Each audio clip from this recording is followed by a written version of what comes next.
I'm having so much fun machine quilting my squared away cutie quilt. The fabric is amazing. I'm using wool batting, which is giving it this puff. I'm only quilting every other ring. I'm only quilting the background rings, the cream fabric. I'm letting the focus fabric pop up because it's going to be unquilted. That just gives this quilt so much yummy texture. The one drawback you may find in this quilt is that there are a lot of knots. Knots don't bother me at all because I have to make a knot for this round and for this round. So there are 30 blocks in the quilt, which means there are 60 knots because there's 2 knots per block. I'm content with that, and I love the way it looks so much that it's worth making the knots. So I'm stitching ribbon candy in the cream, and many people ask me, how do I turn the corners with ribbon candy? I don't. I'm going to quilt a square of ribbon candy this way, and then I'm going to turn and quilt a rectangle of ribbon candy, and then a square of ribbon candy, and then a rectangle of ribbon candy. It looks great. It holds the fabric down to let this blue area pop up, and I don't have to worry about the corners. So I only quilt to the piecing of the fabric.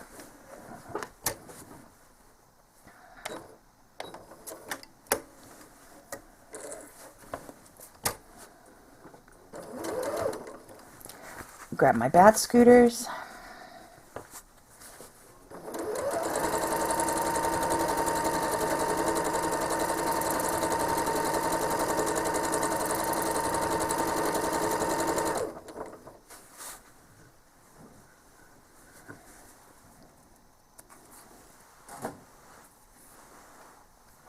And then I'm going to stitch down this side, so I'm stitching ribbon candy across.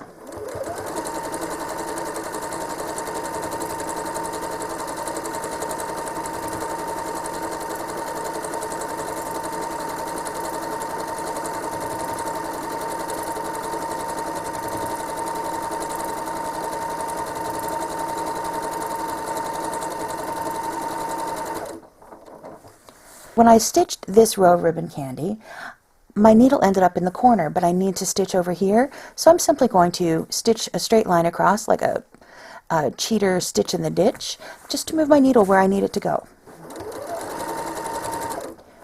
And now I'm going to stitch ribbon candy up and down.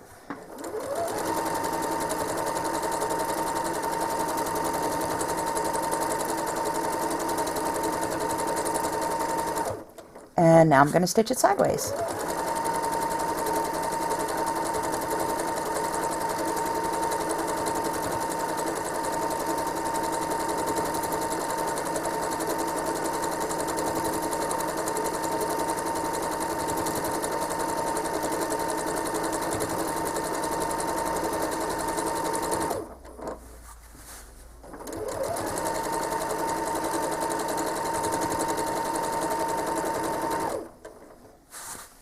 And since I don't need to continue to stitch over here, I can end my knot in the corner.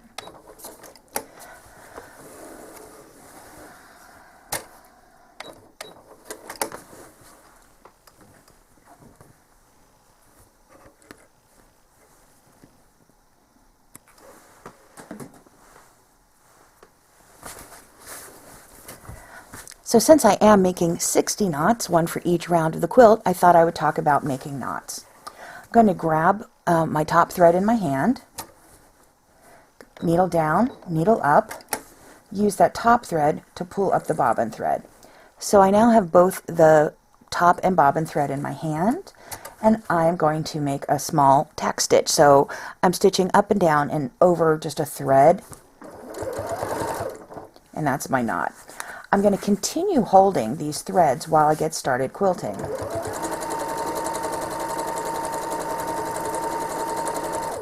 And then once I've stitched away, I can trim them.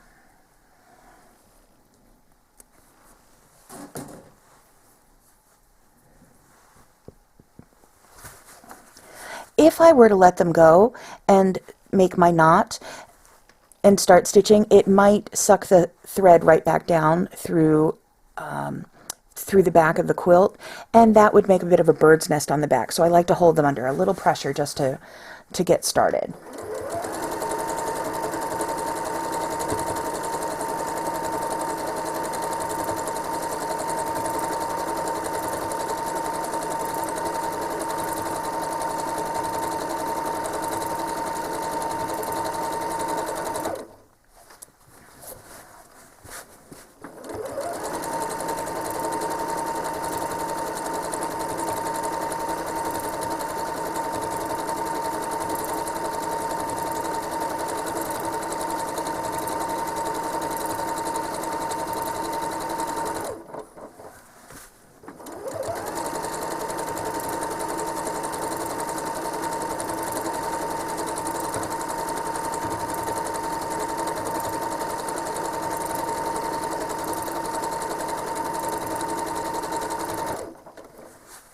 and stitch across and back up and around.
Now to make the ending knot, I'm going to do the same thing.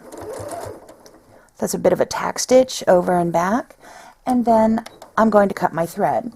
Lift up my presser foot, I can pull the quilt away, and I can reach my hand under and cut the bottom and then cut the top. But I have this quilt wound up in my lap, and I don't want to have to reach all the way under. I'd like to cut all my threads from the top. So I'm going to hold the top thread. What I'm trying to do now is to catch that bobbin thread, that long bobbin thread that's hanging out underneath my quilt. Needle down, needle up, and I can use my top thread to pull up that bobbin thread, and I can cut everything from the top now. I love how this looks. I can see the texture of it, the quilted area versus the unquilted area. Now I'm out to the edge of my quilt, and this quilt doesn't have a border, so every other block has background on the outside edge. And when I go to quilt that, I don't want to quilt my ribbon candy into my binding area so that I would quilt off the tips of my ribbon candy. So I put 1/4 inch quilter's tape along the edge to make sure that my ribbon candy stays inside of the quilted area. Just a little hint.